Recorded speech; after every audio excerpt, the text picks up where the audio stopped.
Buenos días.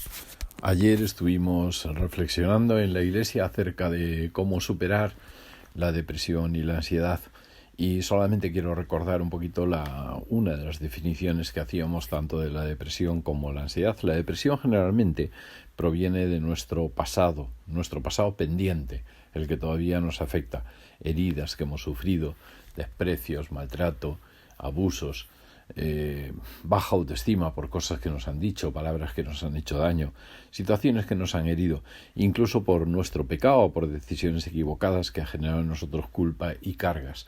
Y como hemos dicho en varias ocasiones, eso genera en nosotros como esa mochila que va pesándonos de tal manera que nos va doblando y ni siquiera somos capaces de mirar hacia adelante, sino que pasamos la vida mirando hacia el suelo. Eso es la depresión, de una manera un poquito gráfica, ¿no? Y casi siempre la depresión provoca ansiedad, o como mínimo resignación y una apatía severa. Pero ansiedad, ¿por qué? Porque la ansiedad, que tiene que ver con el futuro, cuando yo miro al suelo, cuando no soy capaz ni siquiera de mirar al frente, pues tengo una incertidumbre tan grande con respecto a lo que puede pasar en un futuro que me deja totalmente descolocado. La ansiedad, sin embargo, tiene que ver generalmente con el futuro. Suelen ser nuestros miedos, nuestras incertidumbres, poner expectativas muy altas que si no las alcanzamos produce en nosotros frustración, y también nos puede llevar a una depresión, porque en el momento en que hoy estoy viendo un futuro incierto que me genera miedos y me genera incertidumbre, mañana ya lo que me ha sucedido hoy se convierte en pasado y automáticamente genera sobre mí una depresión. Es como piedras que yo he cargado sobre mi mochila que van afectando sobre mi espalda. Por lo tanto, hay una interrelación entre ambas cosas que es muy habitual. Una depresión lleva a una ansiedad y una ansiedad puede llevar a una depresión también. Y estuvimos viendo ejemplos de personas de la historia del pueblo de Dios que pasaron por situaciones de depresión o de ansiedad, y vimos que la mejor manera de aprender es saber cómo ellos gestionaron esas situaciones. Y quiero poner el ejemplo hoy de un hombre. Era un hombre romano, un hombre que no creía en Dios. Su profesión era carcelero. Se encontraba en la ciudad de Filipos, y Pablo y Silas habían sido detenidos y llevados a la cárcel por predicar el evangelio, por predicar las buenas noticias.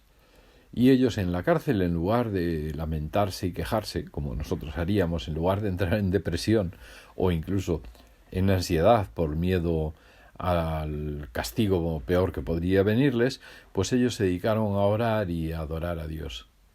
Y cuando eso hacían, sucedió un milagro.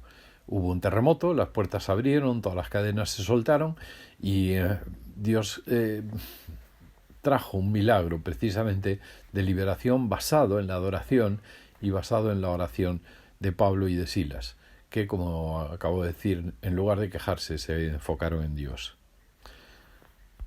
¿Qué le pasaba al carcelero? Le entró un ataque de ansiedad. Perdón. El carcelero tenía como responsabilidad cuidar de que ningún preso se escapara. Y ante ese terremoto y todas las puertas abiertas, pues lo primero que pensó es que los presos habían escapado todos.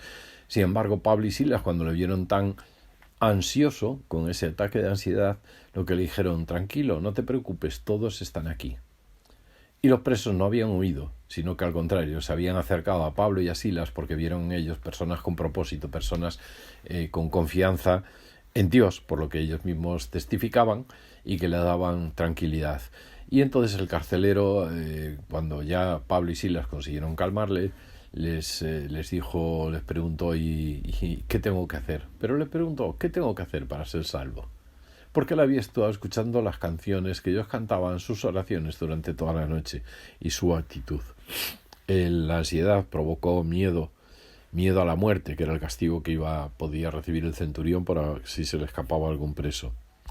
¿Cuál fue su actitud frente a esa depresión? La primera es que quiso suicidarse, pero la segunda es que recurrió a Pablo y a Silas por su actitud, que no era de queja ni de miedo, sino de adoración a Dios y de testimonio de fe, y decidió entregar su vida a Dios, tanto él como su familia, que fueron bautizados inmediatamente.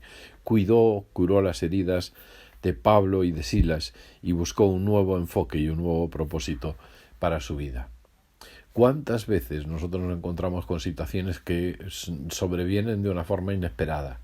Crisis inesperadas, una muerte por un accidente de un familiar, alguien que nos duele profundamente, una enfermedad que de repente te comunican que tienes una enfermedad que puede ser terminal, y la reacción de Pablo y Silas frente a esa situación era de adorar a Dios, de orar y de intentar demostrar paz y un propósito y confianza en Dios.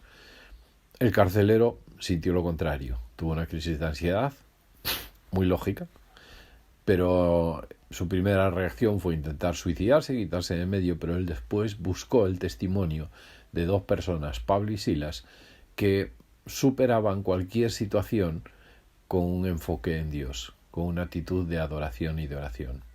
El mundo nos está observando. Observa cómo reaccionamos nosotros frente a cualquier situación, frente a cualquier peligro, frente a cualquier enfermedad. Nuestra actitud es un testimonio que hace que transforme a otras personas que pueden estar viviendo situaciones que no tienen por qué ser similares, pero que generan depresión o que generan ansiedad.